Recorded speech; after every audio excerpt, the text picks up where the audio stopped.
Okay, the question is, can I be heard? Because it did not give me my usual resume recording statement. We can hear So, do you hear me? Yes. Michael or anybody? Yes, we Do hear you you. hear me? Can you hear us? Oh, here's the reason. I'm down at 2%. All right. Probably that nice lady who says the recording is resuming had too low a volume to be registered. Well, I'd like to welcome you all. Welcome. And a few of you, the brave ones, are here for a plunge into cosmic fire with Michael and Joe giving me a most necessary hand when needed. So I want to say hi to Ann Parker and Annette Ebbett and Carl. Welcome to you, and Catherine. We're all over the world, geographically anyway. And let's see who else is here. Francois, welcome. And Georgina Sprague and Karen Gritzka, welcome to all of you. And Martine, Tia, Vivian, welcome. And Yvonne, welcome. And also Zenaidi and Jan Oliveira and Nessa, welcome everybody. All right. Well, you know, this is, friends, a daunting book. DK says, really, it is written for the initiate consciousness. And that means that the full extraction of what is there is not really available to us. But we can gather certain hints and understand certain in-depth statements that will lead us more and more towards that initiate consciousness. After all, this book is the psychological key to the secret doctrine. And you know what it's like to read the secret doctrine. Probably you are working with Francis, and every other week or so he has the secret doctrine series. It's profound, and we have to be humble with respect to what we can truly absorb. Simply absorbing something mentally, I often emphasize this, is not having the experience of these factors in a more living way. Now, you know, by the way, if you're having trouble with the closed caption, I think you can press a C, and I think that will give you the opportunity to turn the subscript on or off. Of course, I will simply be speaking English. You know, when Tuya is speaking Finnish or some other person, some other language, then we have some really unusual words appearing at the bottom of the screen. We don't want that to happen. But you really do have the choice about whether you see the subscript or not. And I've been a little behind. I want to send to you, as I sometimes do, the complete recordings. Maybe there are,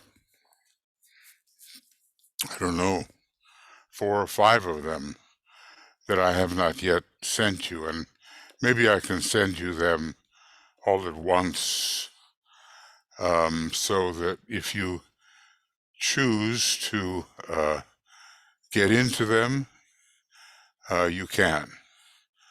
I've also been working on the telepathy and the etheric vehicle, and I've finished the 3rd program, and that has been put up on YouTube, I think, and probably on Makara, but it doesn't have the script at the side of the words that are spoken. And sometimes those words are incorrect, you know. The mechanism doesn't pick up what I've actually said. It imagines it's something else. Well, we have reached that point. Let's see. We're beginning around page 82 here, and A Treatise on Cosmic Fire video commentary. It's the 56th program, but we've done 52 group programs. And let's see, I think today is, maybe you'll rejoice to know, the final day for your income tax. Well, all right. We just have to live with that.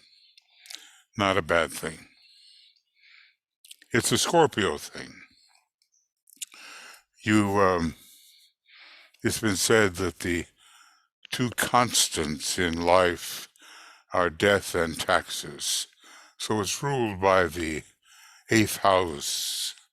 And you have to give up something to the collective, sacrificially, 8th house, so that the collective can really function. It's a sacrificial act, and a lot of people rebel against it and don't want to pay their fair share.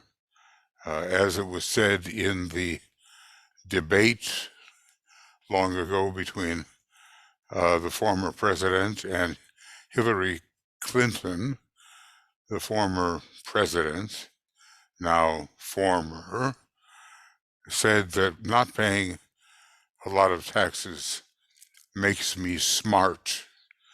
Well, it may be the case, but it doesn't make a person sacrificial and supportive of others and the larger whole. That's a little bit of a sidetrack. Now, we've been dealing with 8 statements. They're going to be on the etheric body, and just repeating a little bit here,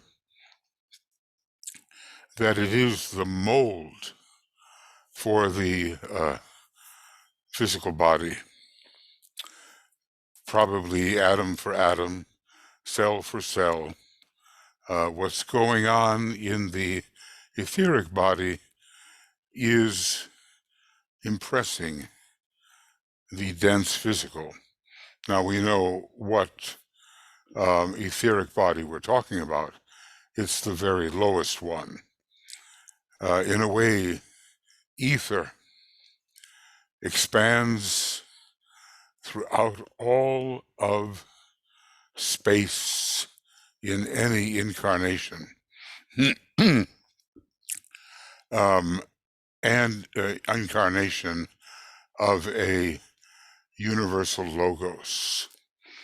And it becomes more and more refined as we rise along the symbolic Jacob's ladder to higher and higher points of tension.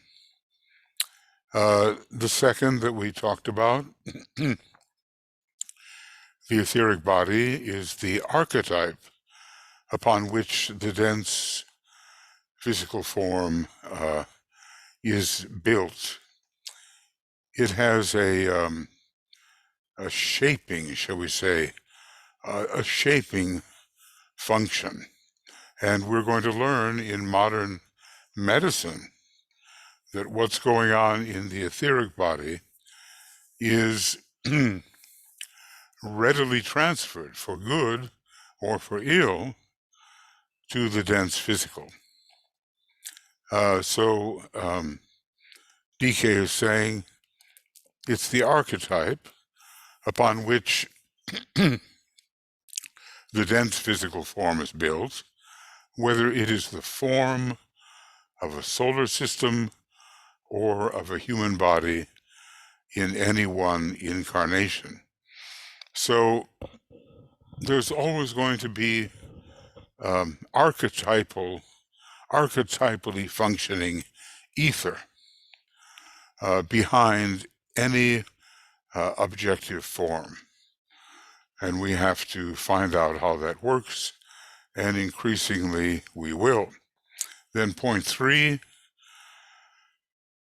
the etheric body is a web or network of fine interlacing channels formed of matter of the lower of the 4 ethers. Now, may I add, it's not a solid kind of web. It's an energy web. And we have to understand that webs, such as are here discussed, can be made of filaments of energy, of energy substance, we might call it. Now, before long, and already through Kirlian photography, some of this energy web is visible, and increasingly it will be highly visible as people develop their eye, which is rapidly coming along, and when certain changes or excitations of the ether take place. Now that's something that's coming. The visibility of the ether due to changes in the human eye, and also because of the excitation of the ethers. So these channels, they're formed of matter of the 4 ethers. Now, may I say that this matter, he's calling it here, or substance energy, is characterized by different complexities of atoms involved. For instance, the well, let's just say as we ascend, the atoms involved become more and more simple and less complex and vibrate more rapidly. So we have a network, soon to be more visible, which is formed of matter of the lower or of the normal 4 ethers. Excuse me. And, says the Tibetan, built into a specific form. It forms a focal point for certain radiatory emanations, which vivify, stimulate, and produce the rotary action of matter. Now, what are the three actions of matter that we have, or of substance energy? We have rotary motion, we have spiral cyclic motion, and we have the motion of progress onward, a straight line motion, driving forward through space. That's how the Tibetan calls it, driving forward through space. So I've gone from the third to the second to the first aspect of divinity, and I'm suggesting that the coming centuries will see increasingly this first ray in action.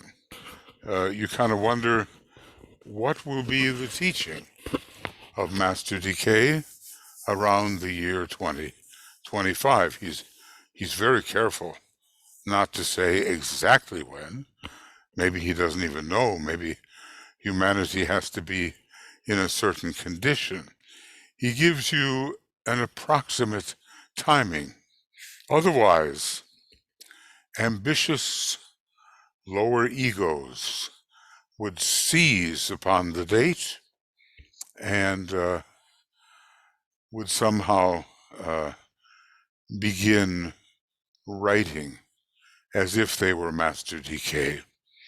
I know a story of a man who had his pen in hand, so to speak. I don't know if it was a computer or a pen, but something in hand on New Year's Eve in the year 2000, because he was bound and determined to receive direct impression from the Tibetan. This is not to say that you cannot, but most of what we receive is 96% from our unconscious or subconscious mind.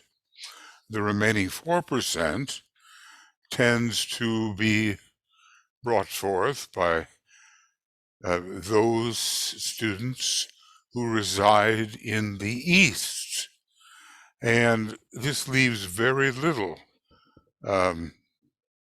space, shall we say, for the claims that are made in the West about channeling the Tibetan. So we're entering an age of energy, isn't it obvious? It on a lower turn of the spiral, there's going to be a big battle between oil and natural gas. Now, the cost of oil, they tell us, is skyrocketing towards $100 a barrel. A fight between the use of fossil fuels and, on the other hand, more natural types of energy, both solar and electric, or part of the conversion of solar into electric. We are entering an age of cleaner, subtler energy, and that in the long run will be a great relief. Now, a lot of people, they are invested financially in oil and natural gas, and they don't want to see those sources of their income challenged. And they will fight, and they already are fighting. But people like Elon Musk come along, and say, well, there's a way to use a different type of energy. And we have to solarize many things. Isn't it interesting in this electrical age into which we are entering and in which we have to recharge our batteries in order to make our cars run? It's a solar age as well. It's an age when the sun itself provides great power through solar collectors. So we are on our way. Okay. I think it's very important to get a clear idea of what the etheric body really is, because it's going to be such an essential resource in centuries to come. And the degree of pollution potentially can be much reduced if, of course, we don't lose the plot by not knowing how to dispose of nuclear waste. That too can happen. Okay. Now the fourth point among these 8 statements. So, rotary motion is interesting because, in a way, it is not magnetic. It spins away from itself other units that would approach, and it remains whirling on its own in a kind of splendid isolation. Now, it takes something else to really bring things together. The third ray rules the law of disintegration. The 7 laws of the solar system demonstrate that, and you can see that in various places throughout the books. But he talks about the flywheel of the mind that spins off other things that get too close. And so the magnetism of spiral cyclic motion is what is required. And increasingly, that type of motion is going to be available to humanity. The fourth of the 8 statements says, from the Tibetan, these pranic emanations, when focalized and receive, react upon the dense matter which is built up,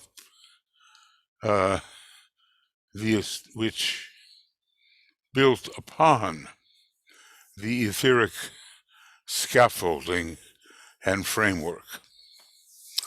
So we have a situation where there is radiation and what he calls pranic emanations, and largely solar prana, although there is also earth prana, and the dense matter receives this and is built up accordingly. So without the etheric body, we don't really know the causal factors involved. There are causes for things that are occurring on the dense outer plane. And these causes, as research and investigation will prove, are largely etheric because of the filaments of energy which are intertwining, interacting, geometrizing etc. So the upper four planes are those archetypal planes. Let's see if I can go here too.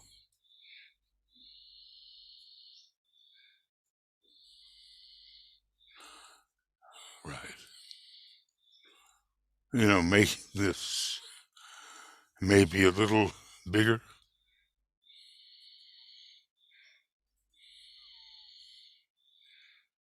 And you see it, basically. We've got to go down a little lower, and there it is. 4 ethers made of energy, substance, filaments underlying the structure that we find in the dense physical body. Whether that structure has to do with the complex, interactive nervous system, or perhaps with the circulatory system. But 4 above and 3 below. The dense 3 are below. And when it comes to the astral plane, we can again presume a 4 and 3, even though it is largely a unified plane. And when it comes to the mental nature, we can assume 3 above and 4 below. Things change. I think he gives us something about the monadic plane, where the 4th subplane is very important because of the transferences which will be occurring upon that 4th monadic subplane. So it may be a 4-3, but we're not given the information about the logoic, the monadic, or the atmic plane. Generally, the most occult parts of any subplanes system are the top 2 subplanes. And when it comes to the Buddhic plane, the atmic plane, those are the 2 mentioned. Even the masters cannot really focus their consciousness and their being on those 2est, highest subplane levels. Those 2 reign above the other 5. As I've said before, the first subplane of any such system has to do with the first ray and will. The second subplane with love and wisdom, and then below that comes the Brahmic organization, that of the Creator, but in the a more material sense. Okay. Now, let's go on.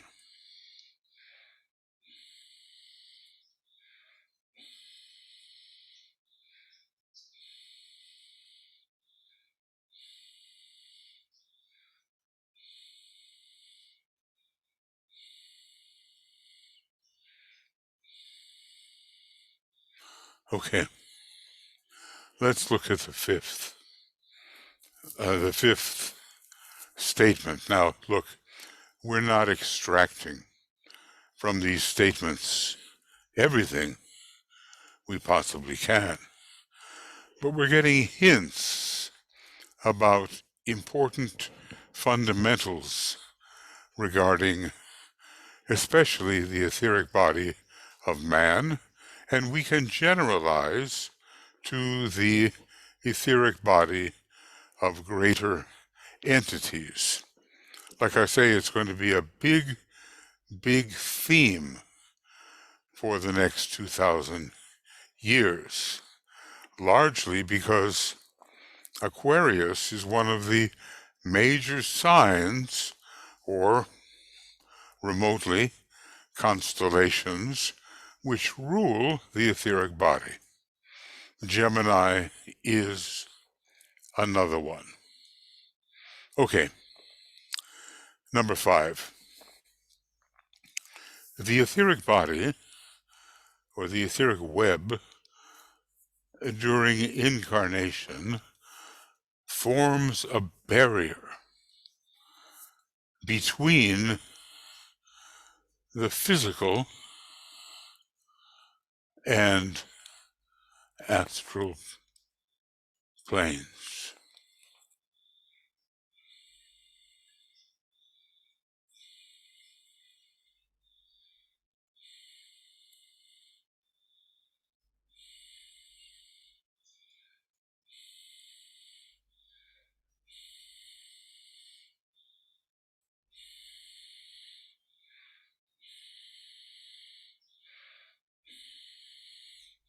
So, between the astral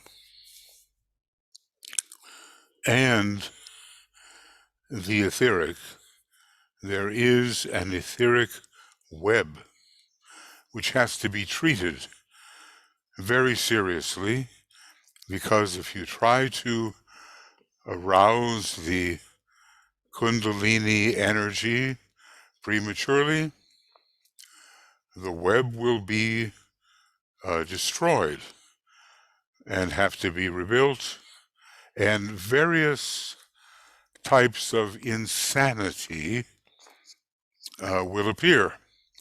The lower levels of the astral plane will be released into our normal consciousness, and well, that would be quite literally hell on earth. Already that's happening. I'm reminded of a situation some years ago in a department store where a man was shopping, and a major figure in the Swedish government was shopping, and the voice came to him, a voice which he could not resist, basically, kill her. And he did.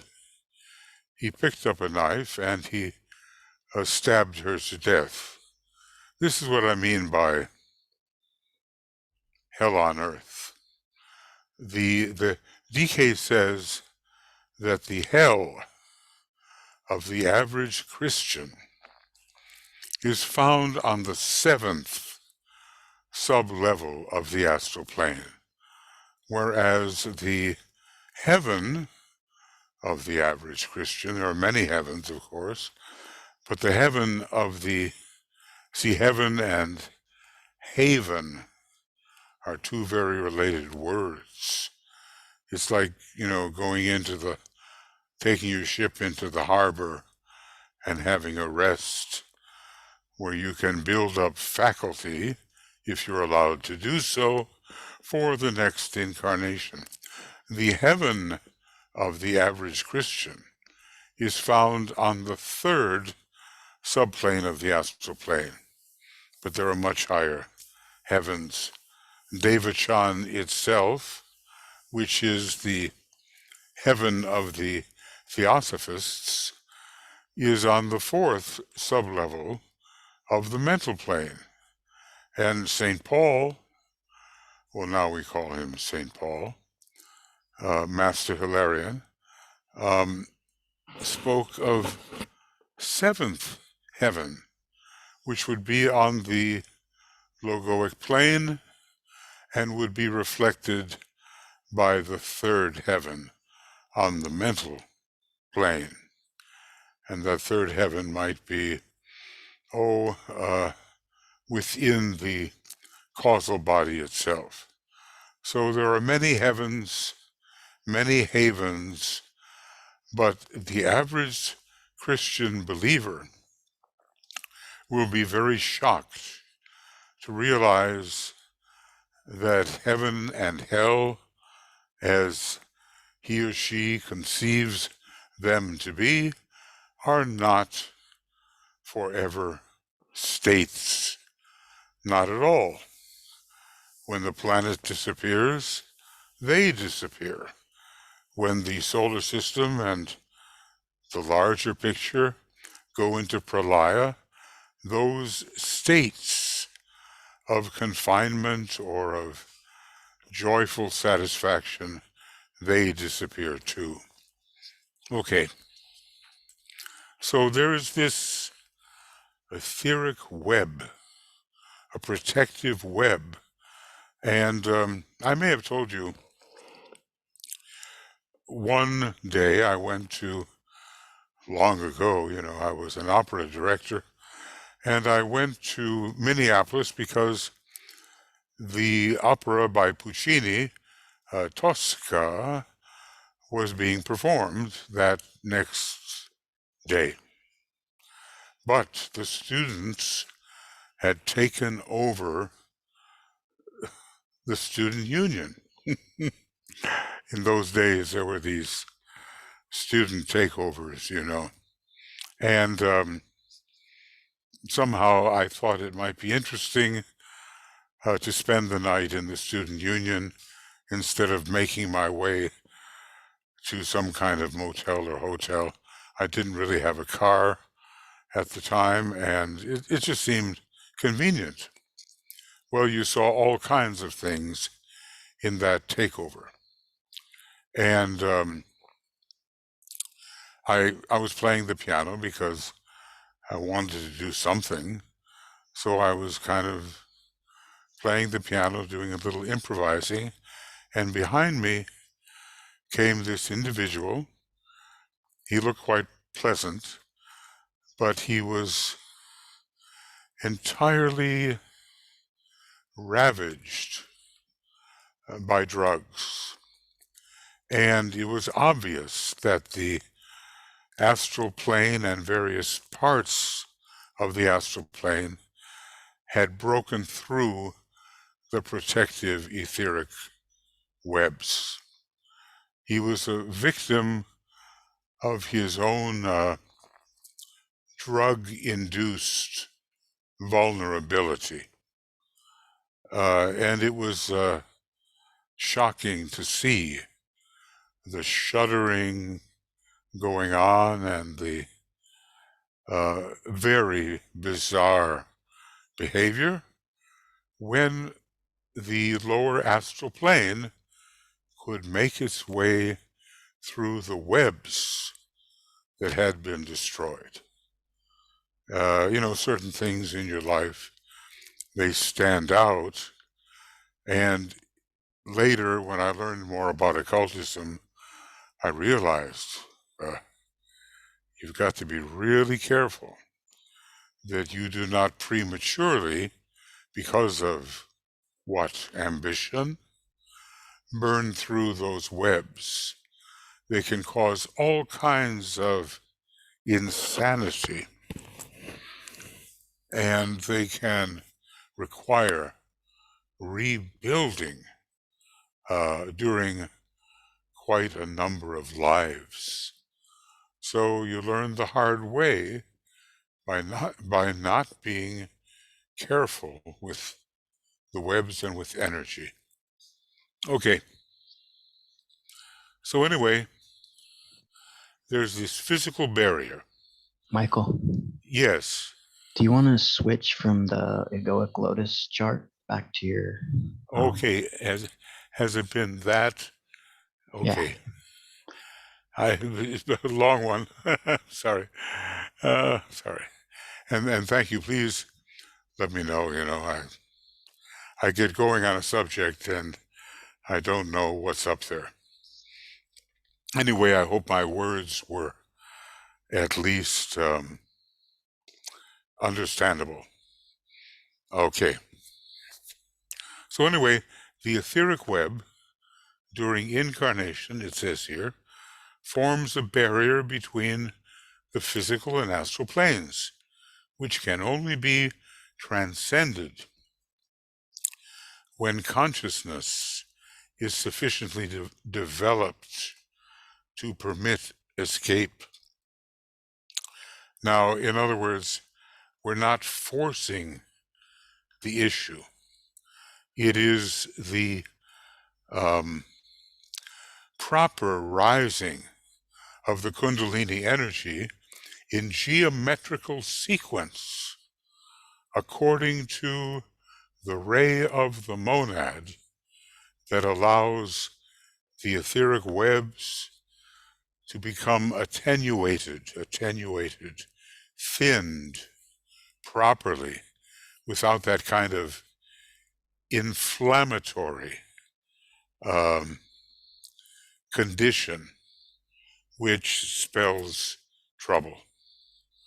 If you're ambitious and you don't know the proper sequence of awakening the Kundalini according to your monadic ray, and you can see, therefore, it would be a while before a lot of people know, because they just don't know their monadic ray, then you're in for trouble. And you will maybe set yourself back by a number of lives if you persist. That's why a teacher on the physical plane, like Master DK, he will be a healing, externalizing teacher upon the physical plane, is so important, because he can see what you're doing, what's going on, and the danger involved. Now, this web and the development of consciousness, this can be seen, says the Tibetan, in both the microcosm and the macrocosm. I guess he's saying, look, for the planet, there are protective etheric webs, maybe between cosmic subplanes. For the solar system, there's a protective etheric web and so forth. Now, it's hard to think in those terms because we don't have as a good visualization as may be desirable.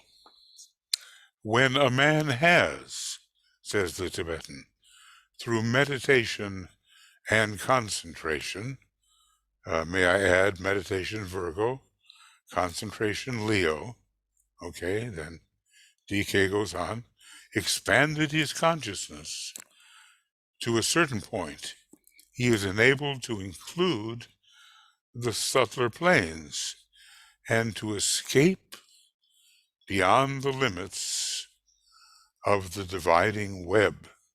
So that web, kind of holds us confined in a certain vibratory locale, because it would not yet be safe for us to penetrate the web.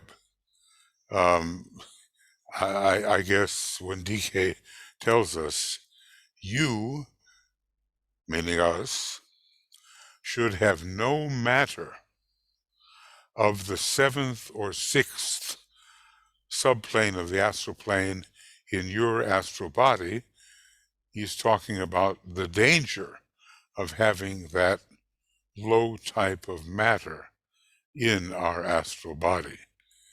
So, what is the way of going through and beyond? Well, I don't know what that method is. I just know that a certain type of expansion of consciousness is needed before we can penetrate the web.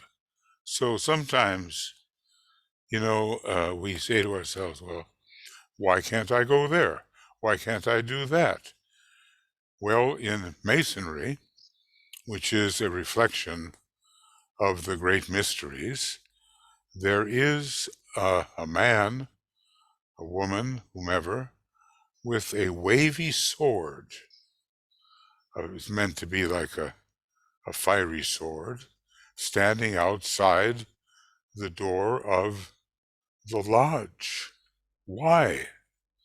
Well, it's a double protection, protecting the happenings within the lodge from you if you are unprepared and don't know how to knock in what rhythm, and protecting you from the higher level activity that is going on within the lodge. Now, sometimes when you read about the fifth ray, you'll read about the angel with the flaming sword guarding the gates of paradise or of any, let's say, higher state where we might like to penetrate and say, yeah, that's interesting, I want to go there, and be totally unready and do ourselves damage. Okay.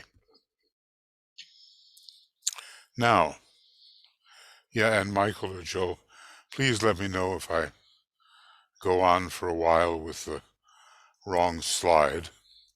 Now, in this particular case, there wasn't a whole lot of visual, but just let me know. Now we have here something called, it looks like it's still part of point number 5. It looks like, oh, look at all of this. Well, obviously, this book is written on an analogical basis. And that's why DK says, I think, how important is the fourth ray mind to his work. Because the fourth ray mind is often an analogizing mind. And the different levels of atoms which are dealt with and the different planes can be compared with each other analogically. That doesn't mean that only the fourth ray provides the facility for analogy, but especially the fourth ray does. So, okay, what do we have? We have physical subplanes and solar system planes. So the first ether is called the atomic plane, and the first cosmic ether is called Adi, which I think means number 1. It is the divine plane.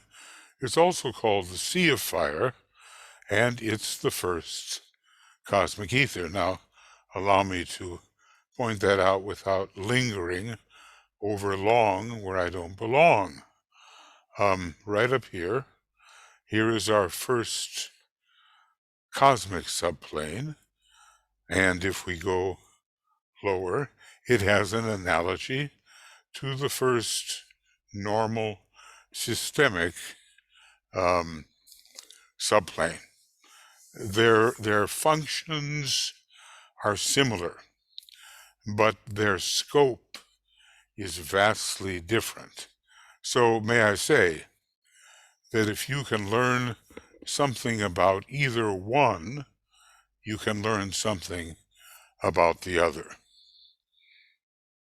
You know, sometimes you say, well, I can only learn about the great from the small, but sometimes you can learn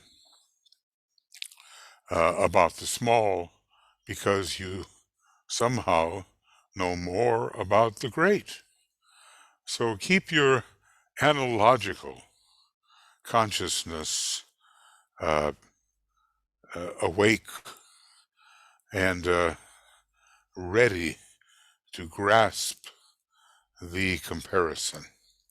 The second ether of the physical subplanes is, well, okay, they call it the subatomic ether. And you've just seen the chart, so you know what I'm talking about. And by the way, on these different subplanes of the ether, different chakras are found. For instance, the first, the head center and the Ajna center are both found in the subdivisions of the first ether. Now, maybe some kind of higher head center relating to the planetary logos or even the solar logos is found on the or within the sea of fire. We are a long way, you and I, from experiences within the sea of fire.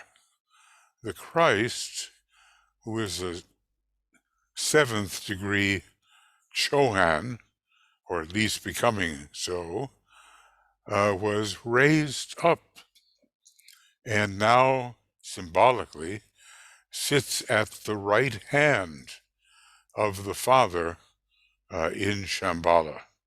So the Christ and the Buddha, for that matter, both of them are familiar with the sea of fire. But the next one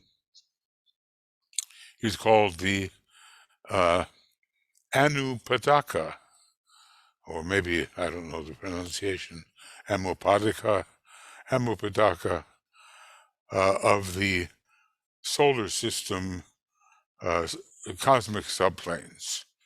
It's our familiar monadic plane, and I guess, it would be nice to be able to translate Anupadaka, but I can't do that at the moment.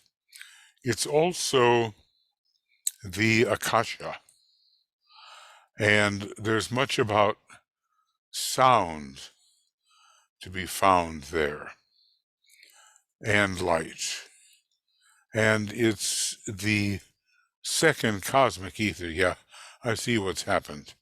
The word ether has been shoved all over to the left.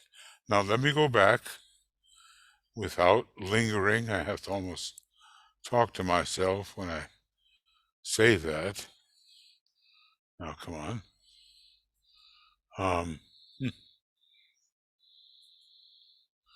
I wonder. Oh yeah, there we go.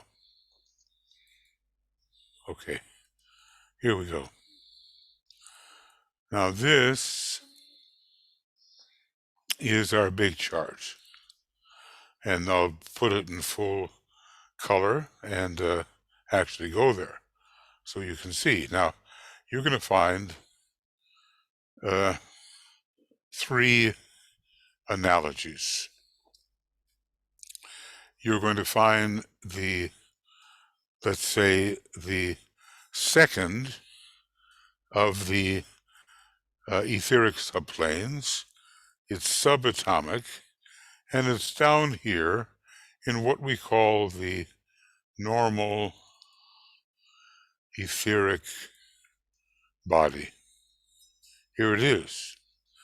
But there are cosmic subplanes which are analogous to it, and they are found on the monadic plane. And here is the cosmic subplane, which is analogous to the second normal subplane of our normal etheric body. But now the third. Look up here. There is a cosmic, well, let's call it a supercosmic subplane. It belongs to the, well, what does it belong to? It belongs to some kind of being called a cosmic parabrahm. And then there are sub-logoi, I call them sub-parabrahmic lotuses, or chakras. And here they are, and yet they are divided into 7 as well. But what I'm trying to say is that plane number 2 is analogous to plane number 2 is analogous to plane number 2. So, there's not much we can learn if we just go to supercosmic plane number 2. But if we know something about this plane number 2 or this one, and actually you can learn quite a bit about from what chakras are positioned in this lower area. Matter of fact, I'd like to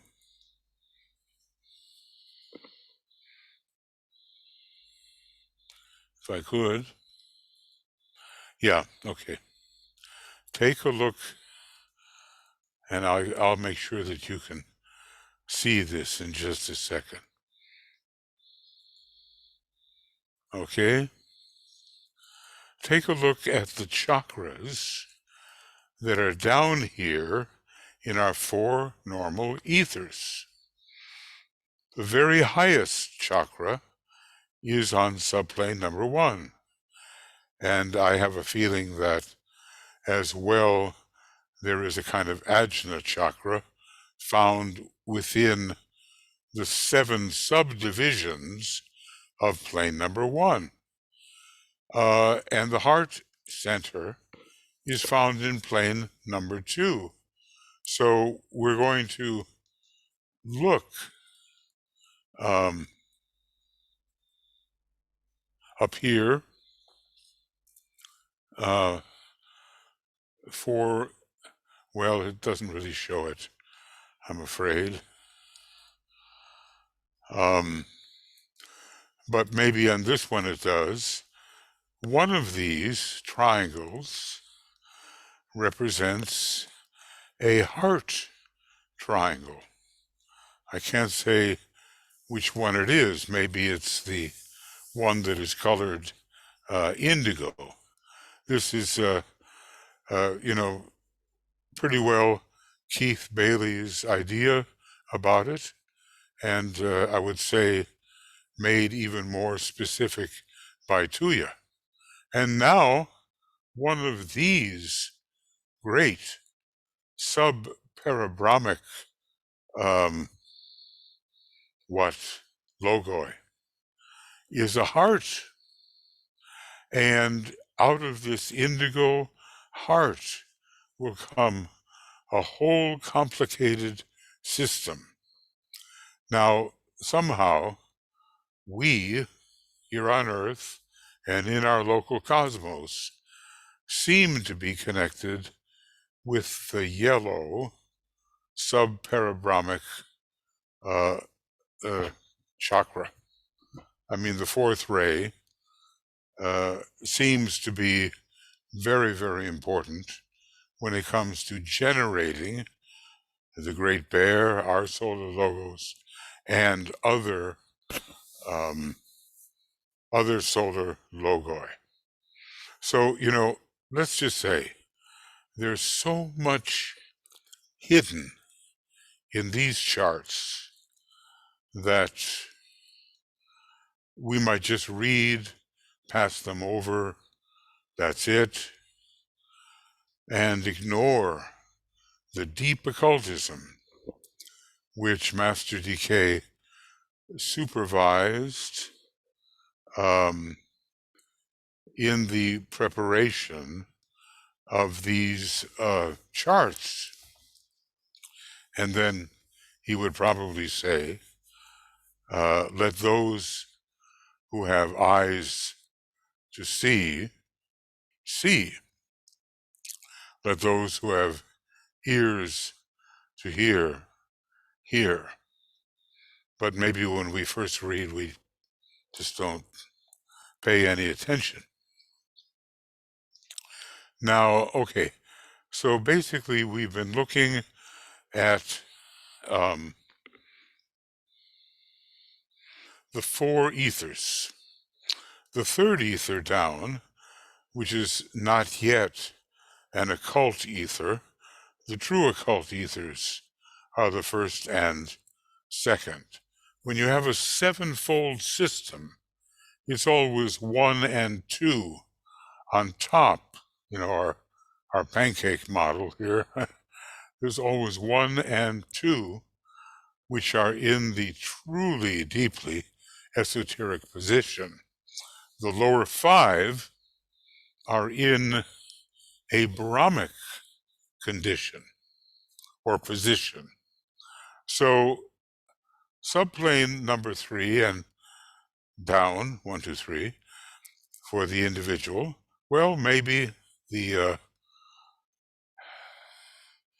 maybe that can be penetrated somewhat by science, but really they're working more, I think, in the fourth ether.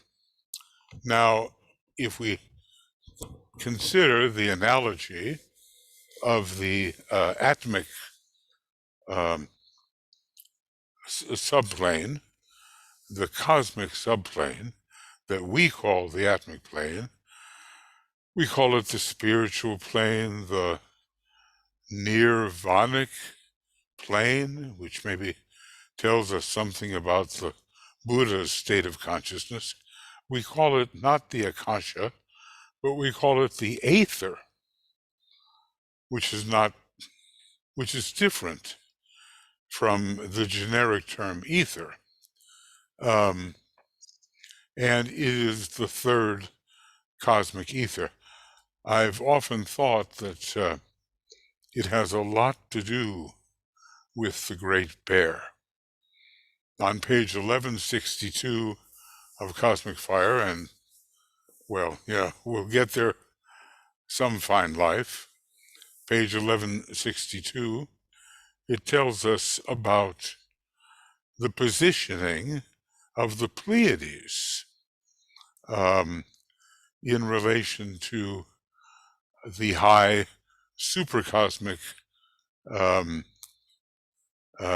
fourth ether. And the third ether is blank. And I think that is where the Great Bear truly expresses. Now, we can't do much in relation to our own atomic plane. The Beatitudes came from the atomic plane, and the highest of the sub-levels of our normal atomic plane deals with all knowledge. That's what it says. Now, you know, what is a helpful type of let's see. I think I would have to go. I don't know whether to take the time, but because we are almost there. Okay, we're looking at D. So here is,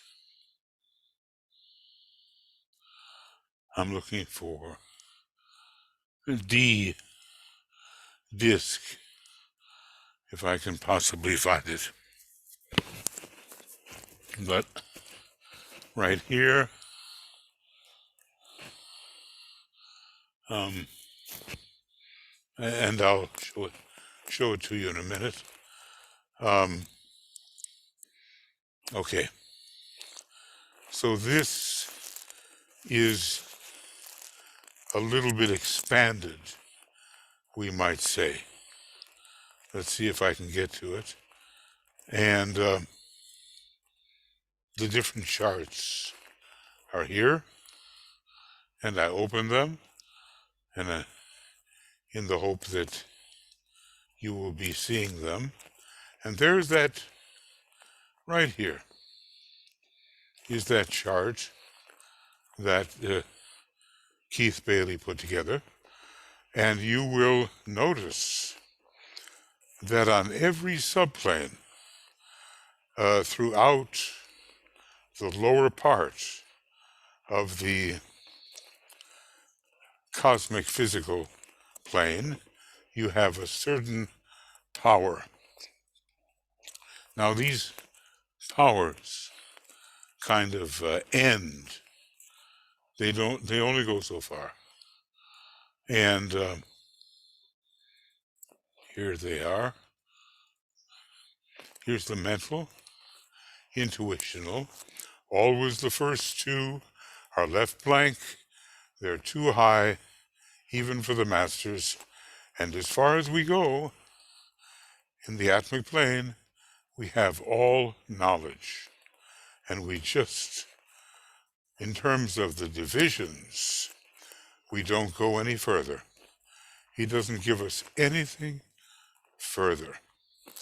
But we know that every subplane has its particular city.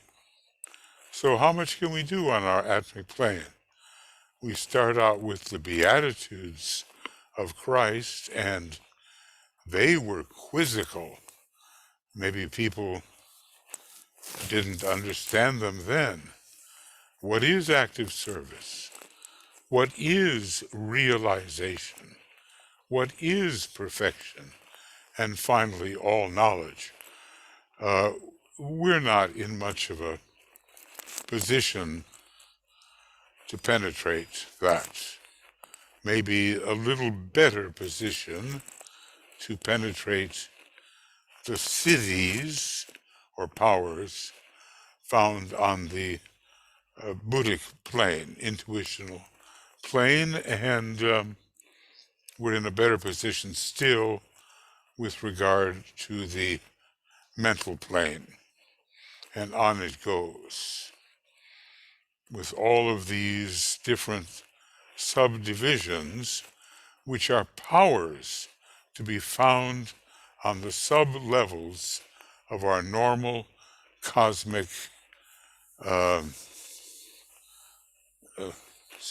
sub-planes.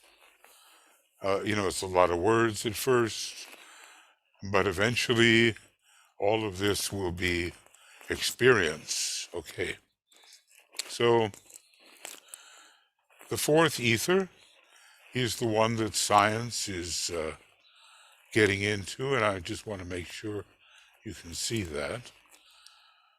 Science is revealing in the subatomic particles the fourth ether, and but cosmically, in terms of cosmic subplanes, the Buddhic plane is the fourth ether. It's called the intuitional plane, and it's ruled by air, the element air. You pretty well know the elements, right? We have the lowest plane as the earth, the next plane up, it's astral, it's water. The next plane up, it's mental, it's fire. And finally, we come to the intuitional plane or subplane, intuitional cosmic subplane. And it's air, and then we're told the air is God. If you read carefully, formula number 1 in discipleship and the New Age, you will find that the air is God. So there's some kind of godlike powers found on the Buddhic plane, the fourth cosmic ether. Okay,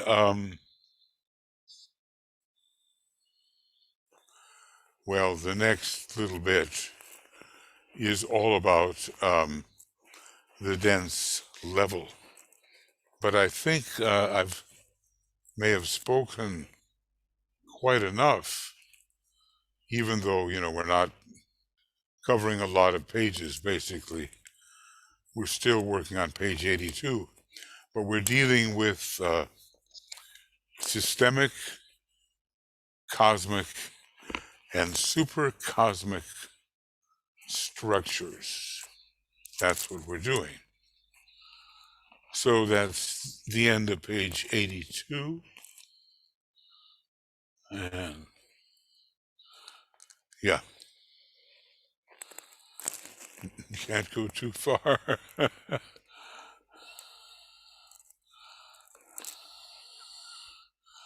I just, yeah. And here I've maybe done a better job. I think maybe a little better job at revealing these things.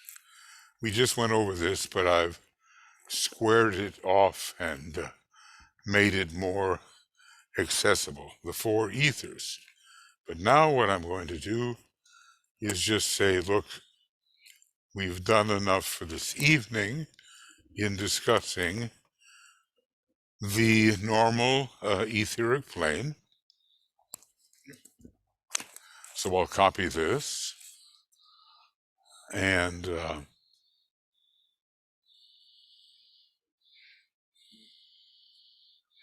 right before we get into the dense physical the next time, we'll say that this is the end of program 56 and group program 52, and today is I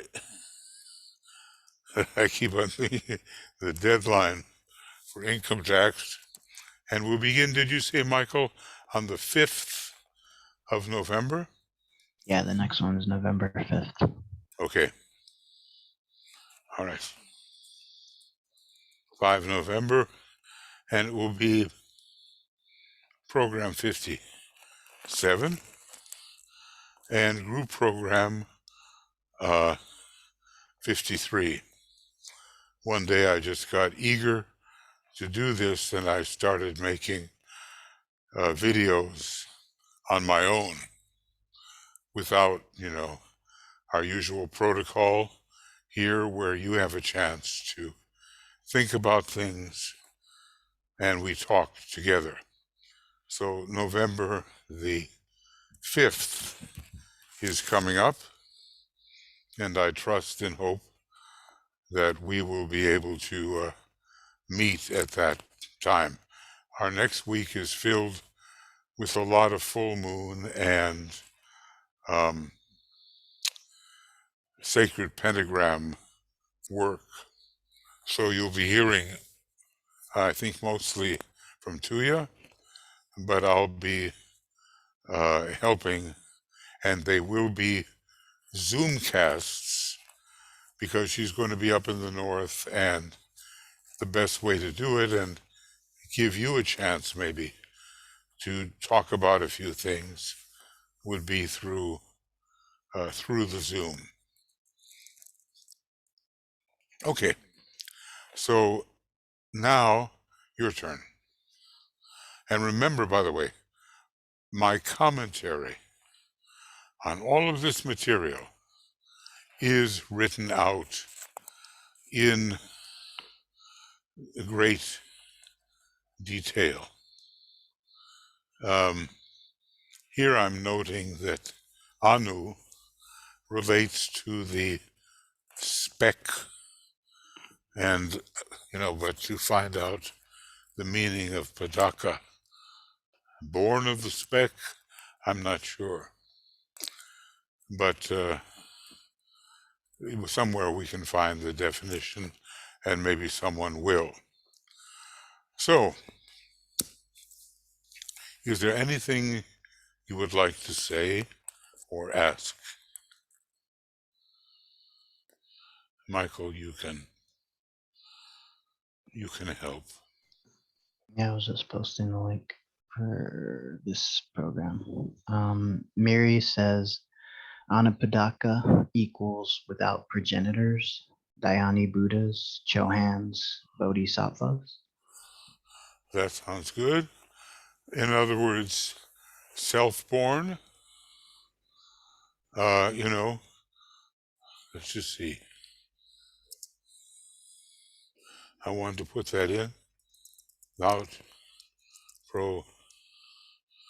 progenitors. Perhaps self-born, arising from itself. Well, finally, we have to say that the Absolute is very much Anupadaka, if that is the true definition. Where did you find that definition? Is Theosophical Glossary or Theosophical something? Without progenitors. See, normally we always look for the parent of whatever appears, and sometimes it can mean parentless, perhaps. If you can let us know your source, that would be good. Okay, well, thank you very much She for put that suggestion. she put the link in Theosophy Wiki. Okay. Okay, you know, the theosophical definitions and the theosophical glossary are, well, they're really good ways to, let's see.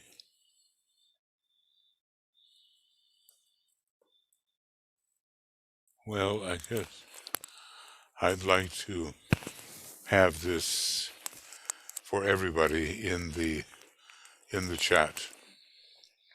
I'll Yeah. post it on Makara. Okay. Just think for a moment of what it's like to be self-born without progenitors. It violates, doesn't it, our normal idea of becoming. Theosophical world, good. Theosophical wiki. Okay.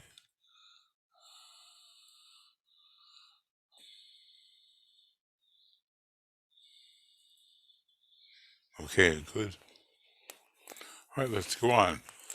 Anything else? Yeah, the next one's from Lori in 3 parts.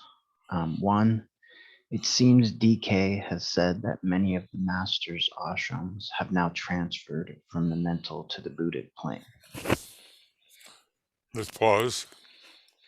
The scientific ashrams have not. They are still on the higher mental plane.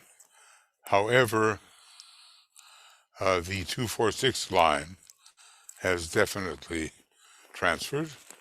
And when it comes to ashrams along the first ray line, they have, I don't know if I could say transferred, but their proper home, well, yeah, they have to have transferred.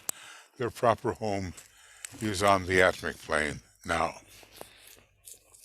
And of course, this enriches to have ashrams on the atmic and Buddhic planes, enriches their possibilities. You still have to be working quite strongly with the mind, and you have been doing that when it comes to the scientific group. I'm not sure about the seventh ray ashram. It could transfer to the first, to the atomic plane, because it's so closely connected with the first ray. But in another sense, it is connected with the third ray. And Master Rakotsi, the Mahachohan, he took quite a few of his disciples of the second degree with him when he transferred focally onto the third ray. But then, of course, the third ray can be very much connected with the abstract mind of the first sublevel of the mental plane. So we just don't know yet. But at least not all ashrams moved in such a powerful way. And remember, the ashrams were on the second sublevel of the mental plane. If something has moved to that which is accessible via the antikarana, namely the abstract mind, it is a movement. So 1925, and why should we expect that 2025 will be any different, was really a point of stimulation, a point of elevation, a point of empowerment that is the root of the new group of world servers, the founding of that group. So I mean, but I think so many of us are on the 246 line, and we can make an assumption that our new ashramic focal point is going to be in some way Buddhic, having to do with those qualities that I showed you, with pure reason, with intuition, finally, and so forth. Okay, Lori. Thank you. What else? Second one from Lori. Even though the monadic plane is the plane of Akasha, can the Akashic records be seen in the astral light? Yes. Yes, because the two planes down, two planes up, there is a connection there between the Akasha of the monadic plane and the Akasha in which the record is read. It's, well, maybe, I don't know. DK is not, or he has not been up to this time, an ascended master. Be careful though, don't fall into some of that ascended master literature written in purple ink. It's not the real thing, okay? But DK says, look, I have not ascended. I have not gone to the monadic plane. I certainly have not gone to the supramonadic plane, the sea of fire. More the Buddha and the Christ are found there. So the Akashic record, which reveals quite a bit about earth happenings, is read from the second to lowest cosmic subplane, namely our astral plane. And kind of interesting, there's a strong Martian vibration connected with that astral plane.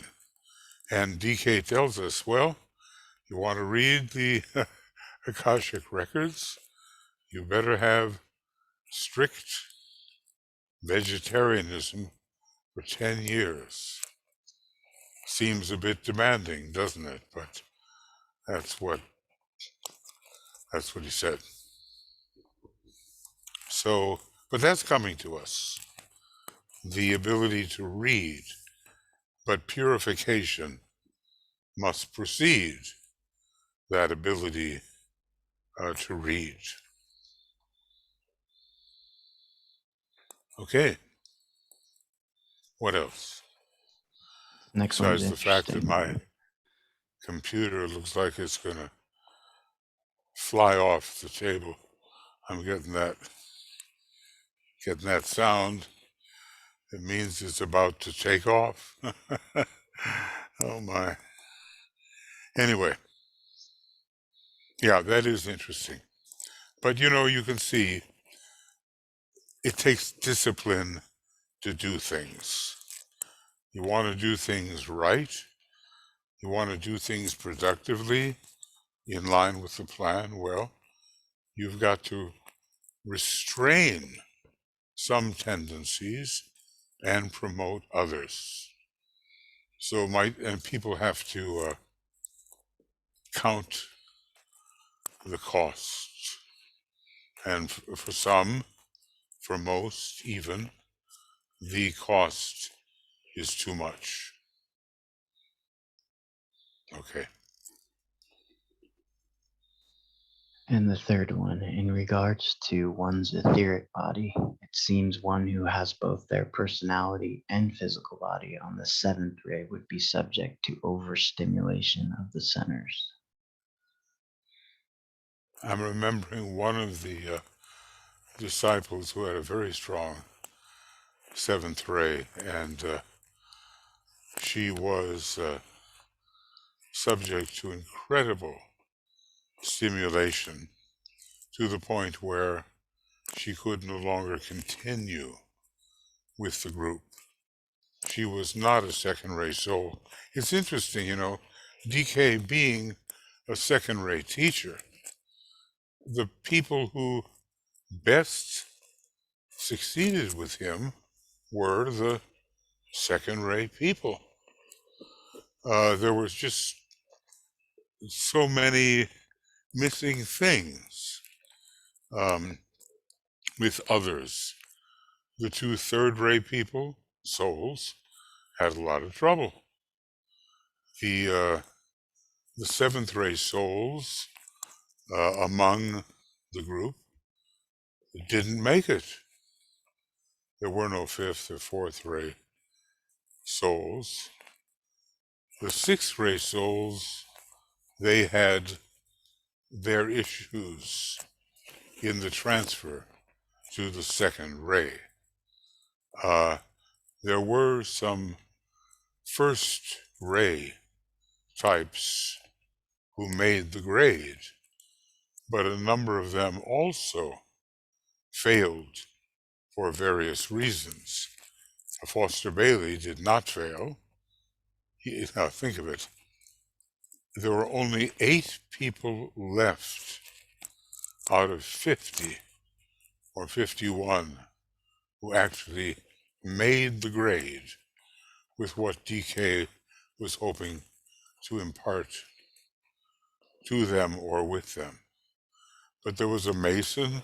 He had to be let go. He was a first-ray soul, and he was busy talking to imaginary hierarchies on the inner planes.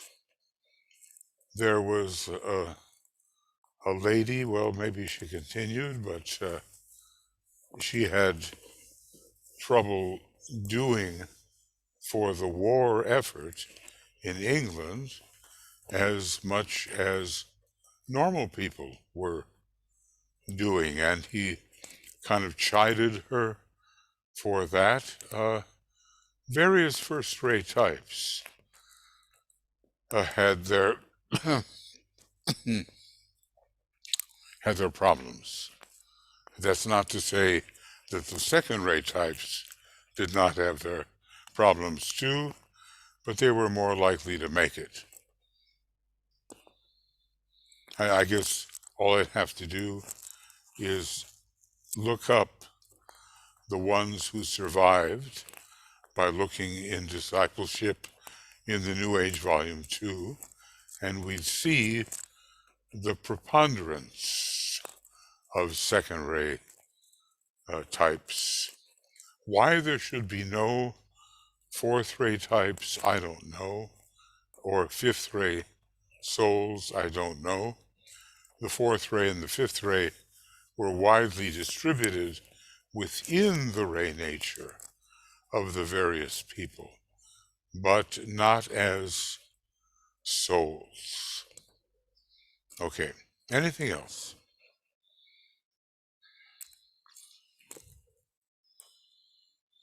Yes, from Yvonne. What are the top 3 levels of the astral plane? Top level, idealism. Second level, imagination. Third level is considered some kind of, I think it's clairvoyance. Let's see. Clairvoyance. Yeah, here it is. These are the top 3 levels. And They're this not is- showing. They're not showing yet, Michael. oh, thanks, Joe. There I go. There I go, doing my thing. This is Keith's chart, or compendium, and there they are. Emotional idealism, imagination, clairvoyance of a certain kind, not necessarily a high kind, because on the mental plane you have higher clairvoyance.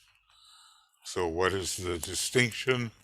Probably the difference between the activation of the solar plexus and the activation of the Ajna center for higher clairvoyance. Now, here is a man. His name is Herbert Adams. He's an Englishman, and he is the Grand Master. We found this out through research by BL and associates, the Grand Master of the Rosicrucian Lodge in England. And DK says, you are mentally worn out, third ray soul. You have brain fatigue. I want to train you as a disciple who is a psychic. And so he gave the list of the percentages by which the various chakras were open. Well, solar plexus and heart quite open, but Ajna center, I think only 15%. And DK wanted to train him as a psychic. So he was going to give attention. It wasn't going to be a lower psychic, was it? He was going to give attention to awakening the Ajna center so that higher psychism could be produced. We don't have necessarily the various methods that were used by him to do this, I think, but maybe there was one exercise that involved a way of stimulating the Ajna center. So there's higher psychism and lower psychism. And if he wants us to be psychics, of any kind, it won't be the lower astral solar plexus psychism. Okay. What else, if anything? Yeah, Miri asks, can you say more about these ascended masters written in purple ink? Well, it's just so obviously incredibly glamour ridden that you don't even really want to know about it. It's one of those groups that uh, they just grab the wrong end of the stick, and they're running around saluting the masters almost with Nazi-like salutes, and it has waned somewhat because the leader passed on. See, I don't want to right now name names about that. Maybe that's not the best thing to do. But the kind of writings were, well, the person basically was channeling the whole hierarchy.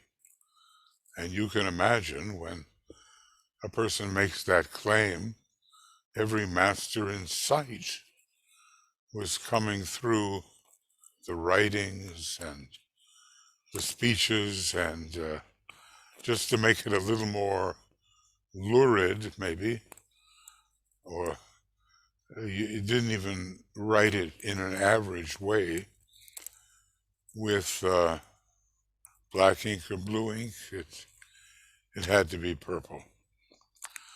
So be on the lookout for those people who are making really big claims. But what backs up their claims? It's such an exaltation of the personality and of the individual as the leader of the group who has to be obeyed. It is said about this person that when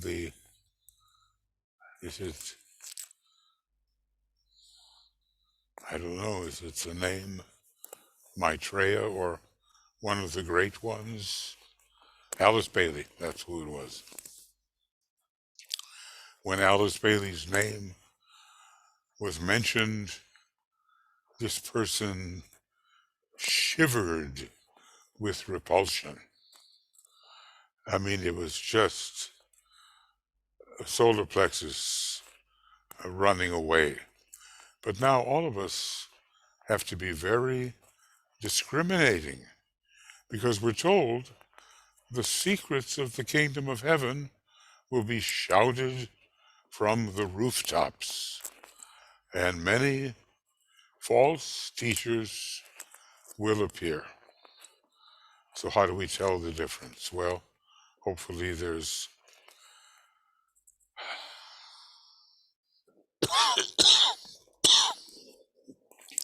some degree of valid discrimination. Somehow, hopefully, we have developed that. And look, the Tibetans' third installment is coming, and he's going to have a lot of rivals.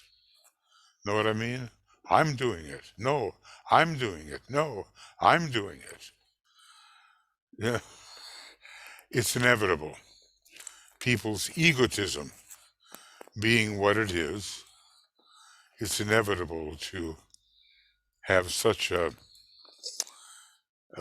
abundance of would-be amanuenses or channelers that it's hard to tell the real thing, or hard to separate the wheat from the chaff. Okay, anything else? Yes, Lori. In reference to the Ajna Center, some of the teachings seem to suggest that when the third initiation is taken, the Ajna Center is fully open. However, some esoteric teachers disagree and say it is entirely dependent on one's ray makeup. Well, the Ajna Center has a connection with the spiritual triad and with the four higher ethers. But when you say entirely open, that's a big statement because there are many steps along the way. Now, admittedly, the third initiation utilizes the fifth ray, and the fifth ray and Venus, if you turn to page 517 of the astrology book, you'll see, the fifth ray is usually ruling the Ajna Center. But what happens when the fourth ray begins to rule and Mercury becomes important at the Ajna Center? And I would suggest not closing the door and saying, now my Ajna Center is entirely open. I believe there is a further flowering necessary as Mercury and the fourth ray begin to take over at the third initiation. That's my take on it at the moment. The Ajna Center is interesting because if you turn to page in esoteric astrology, it's either 51 or 151. It's got that 5-1 part of it. The Ajna Center has quite a few rays and planets associated with it. What happens when Neptune rules the Ajna Center, which is maybe the most important planet in our second ray solar system, whereas Uranus will be that important in the next solar system.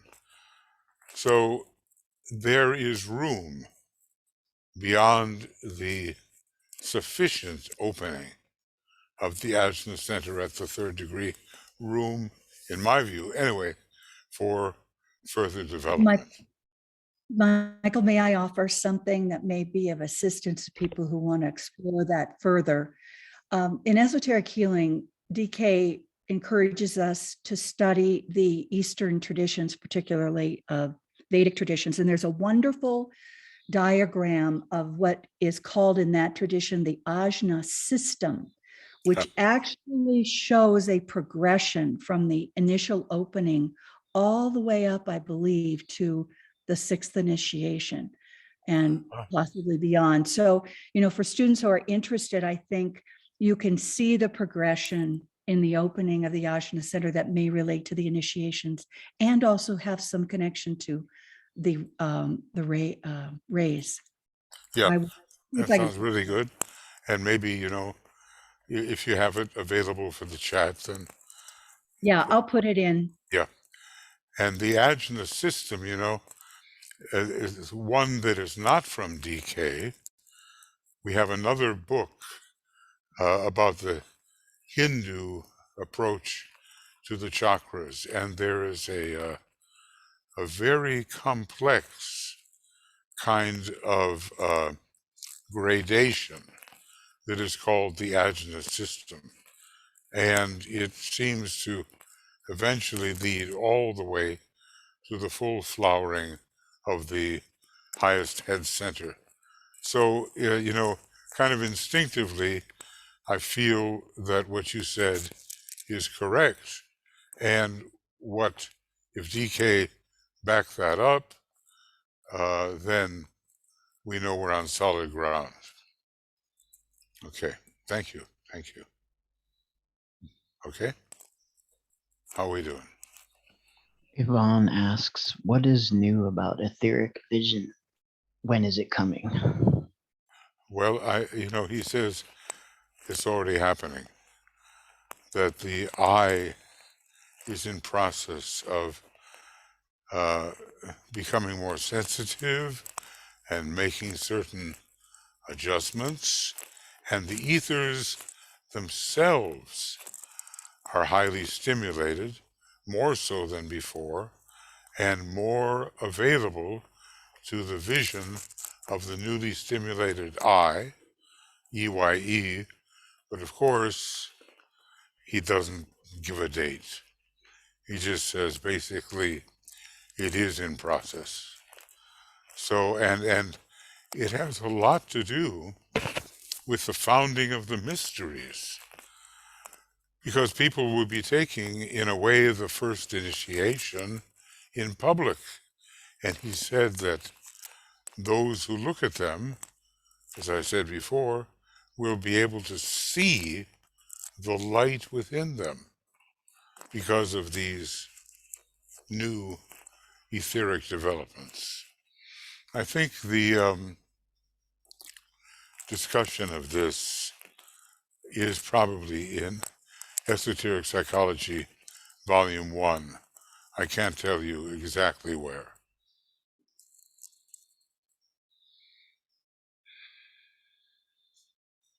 Anything.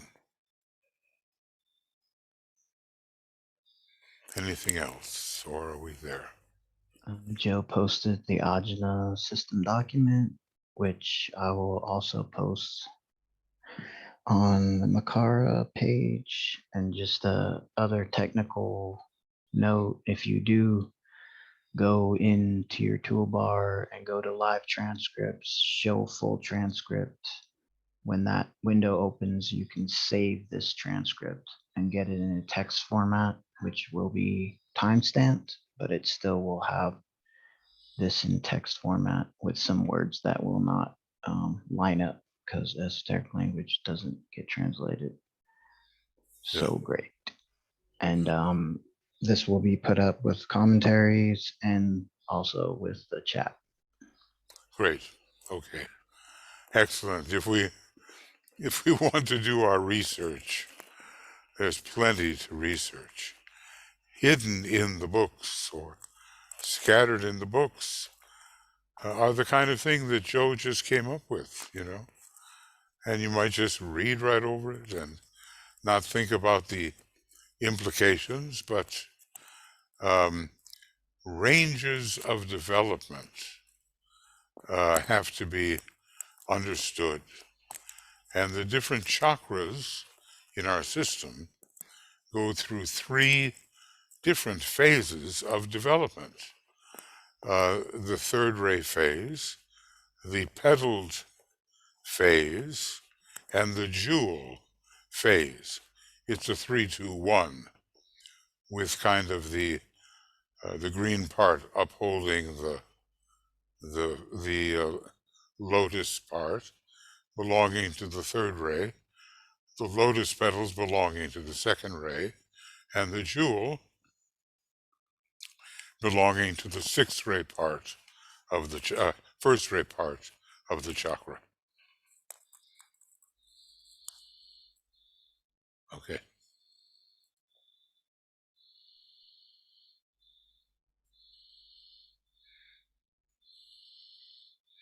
Looks like that's it. Is it so?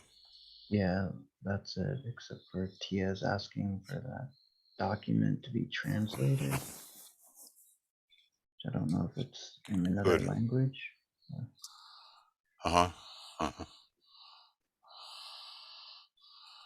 I mean, someone's writing in chat and asking. Yeah, the terms are in Sanskrit. I see. I did a translation, but I haven't been able to find that version of the ones that I could find. But if I do, Tia, I will send it to you. Okay. Okay. Well, that would be good, and I can maybe show you if I can find it quite quickly. I want to do everything quickly right now because Well, maybe there's no because. I just wanted to do things quickly. Here's Tuya's thing. And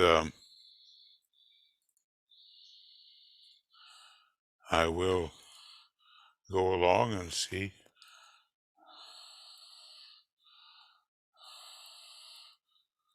Well, that's interesting.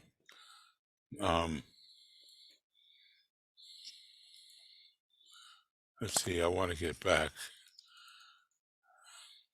I thought that I could find it under Tuya's, but maybe it's not under Tuya's. Maybe it's rather under this other one, which I'm going to make visible to you. Hopefully I'll find it. And if I don't find it, I don't find it. I don't know why this is not, it's not doing what I want. Let's see. I'm not, the arrows.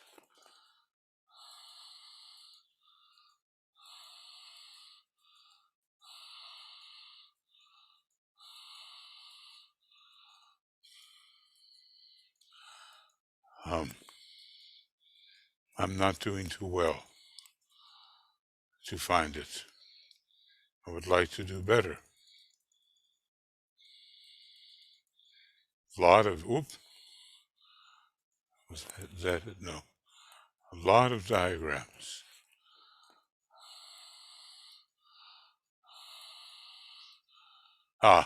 There we go. Now, here, from this book, whatever it is, it's a book about chakras. Notice this whole thing is the Ajna system of chakras. And it goes all the way up to what?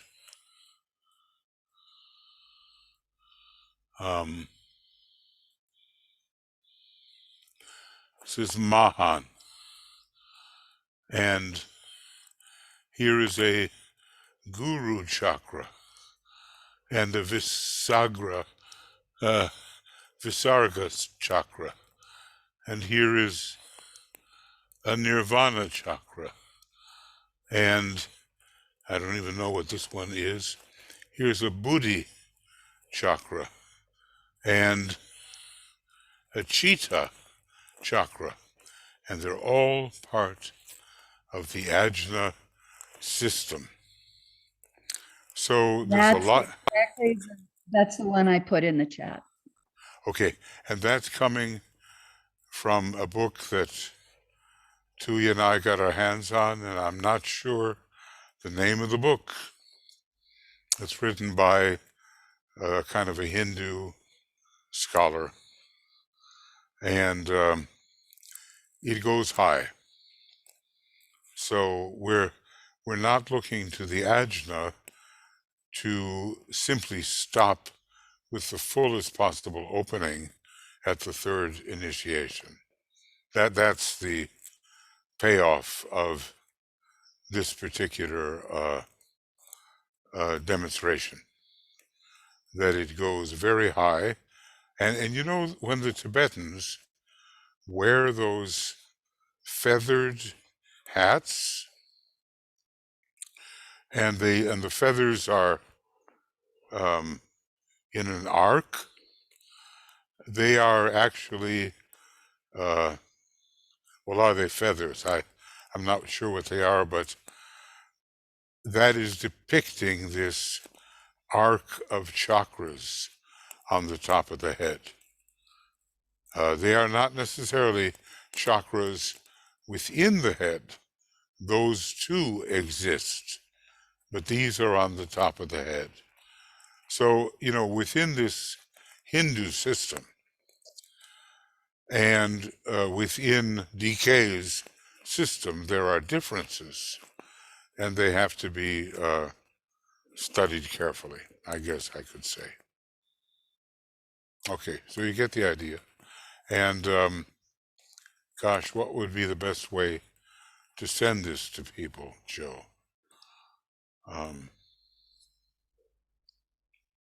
Maybe if you can remind me, maybe now is not the exact moment, but we could send it out, you know, Michael's because going to, yeah, he's going to put the link up. Yeah, with, it's right. It's going to be up on Makara, and then they get an alert.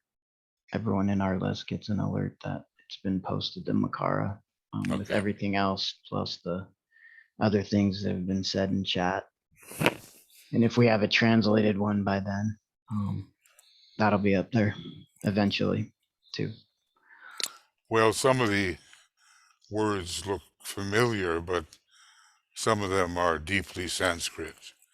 And you get an idea of the complexity of much of the occult anatomy, whereas we just say, oh, the Ajna Center, oh, the head center. But within these centers, there are details and numerical parts that are counted out exactly. And these things require a lot of research to know what's really going on. I mean, when I'm looking at this thing called Nirvana Chakra, okay, I'm thinking of the nirvanic plane.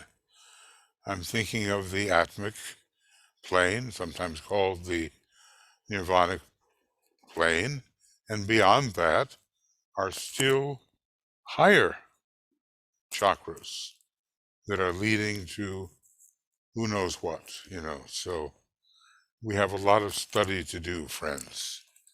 A lot of study to do. Okay, so that's probably it for tonight. And this will be posted by Joe and Harold and also by BL. And I have a list of people who want to have the words on the side. It's called audio transcript or something like that. And if you are one of those who wants to have the words on the side, it'll be a little while before I can get to it, but please let me know, okay? The audio transcript I can also send out. That's not to everybody, okay? But I have been sending it because it's quite complete, although there are many mistakes in the way the automatic translator translates the words. So you're liable to find some strange words, but some people like to have that. Yeah, the live transcript that I mentioned before is pretty much the exact same thing that's in the sidebar of the Zoom audio transcript. Mm-hmm. Yeah, that's right. Well, I'll have to get into that as soon as I recover from whatever. Okay. Okay, friends. So all of us on the communications team, we are sending a lot of encouragement, love, and all that to you in your studies. So the vastness of the ageless wisdom, especially as it comes forward in the book A Treatise on Cosmic Fire, the psychological key to the secret doctrine, so that vastness and depth may be more and more yours. Okay, well, Michael, it's my hope that that lady who always talks will now talk again. We'll see how that works. Last time I shut her off because I had only 2%, not even 2%, just 2 out of 100. So let's see how this works, and then we can leave and the host can shut this off. Now tomorrow, what is tomorrow? I think might be something on climate. Yep. Well, just Climate check, tomorrow. check that, because I think I'll have to do it. And I always think Tuya does it better. She'll be on the train or something when it's time to do that. But I'll do my best, and it's a huge challenge, obviously, right down here on Earth. And the balance of the elements, well, they're out of balance. And the question is, what can we do? Okay, we'll be seeing you.